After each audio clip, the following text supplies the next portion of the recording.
Hi, viewers and listeners. If you are passionate about war, politics, and its history, then this channel is definitely for you. Imagine someone sitting in a room, thousands of miles away from you, drawing a line on a piece of paper.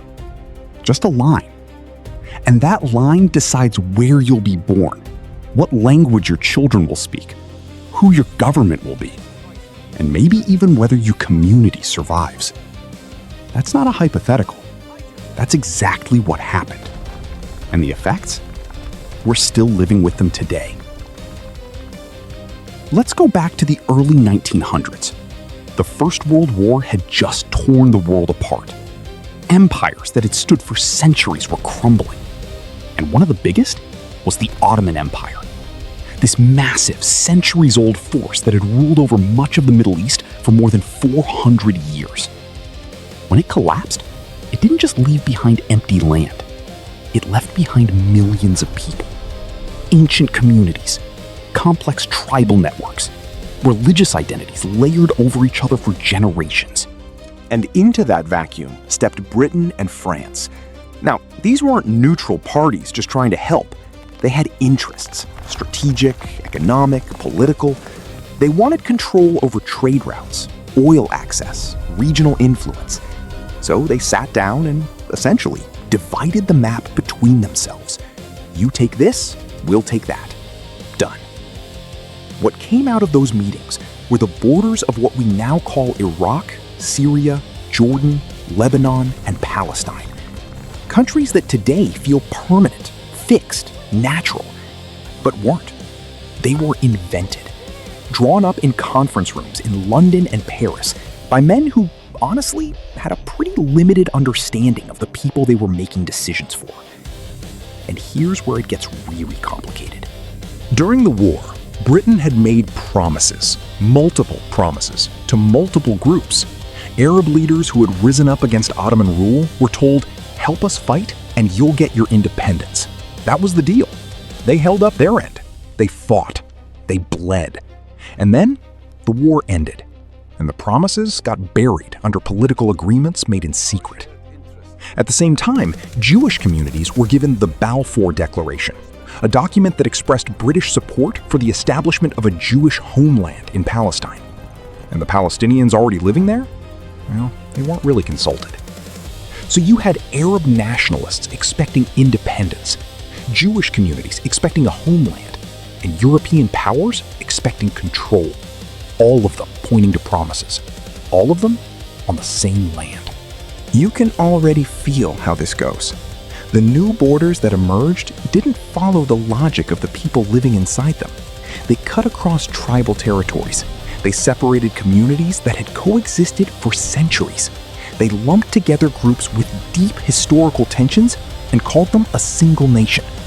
Iraq, for example, contained Sunnis, Shias, and Kurds, groups with very different identities and visions for what their society should look like, all placed within one artificial border. And that tension didn't disappear just because someone drew a line. It simmered. Sometimes it boiled over. Throughout the 20th century, this part of the world became one of the most conflict-ridden regions on the planet. Wars erupted. Governments were overthrown, sometimes by their own people, sometimes with a little help from outside forces. Colonial powers eventually left, but they left behind a structure that was never really built to last. The new nations that emerged were fragile.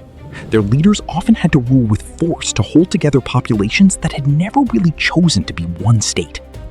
And generation after generation, ordinary people paid the price. Think about what that means on a human level. You're born into a country that was invented without your ancestors' input. The borders around you reflect decisions made by people in suits across an ocean. Your identity, your language, your faith, your tribe might not match the identity of the government ruling over you. That's a recipe for conflict. And that conflict became the story of the 20th century Middle East. Wars between newly formed states, disputes over oil and water and land, the rise and fall of dictators, refugee crises, uprisings, all of it feeding back into those original fault lines, those borders that never quite made sense. And look, this isn't ancient history. This is living memory for a lot of people. The grandparents of people alive today watched these states being formed. Their parents lived through the wars and coups and upheavals that followed.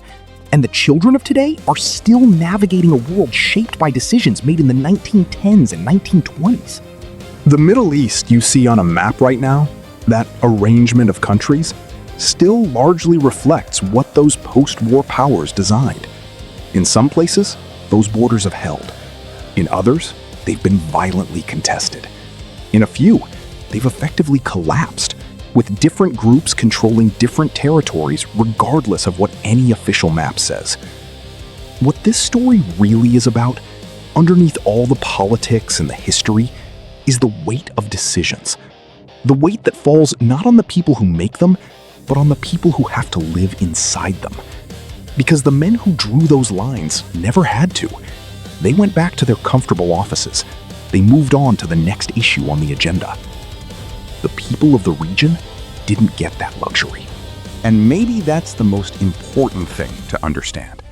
Not just the facts, the dates, the treaties, the names, but the human reality behind them. That policies have consequences. That borders are not just geographical features, they're lived experiences. They shape who you are, how safe you feel, whether your community thrives or struggles. 100 years on, those lines are still there, still being fought over, still shaping identities, politics, and everyday lives. And the lesson, if there is one, is that when powerful people make decisions about other people's lives without listening to those people, the consequences don't disappear when the moment passes.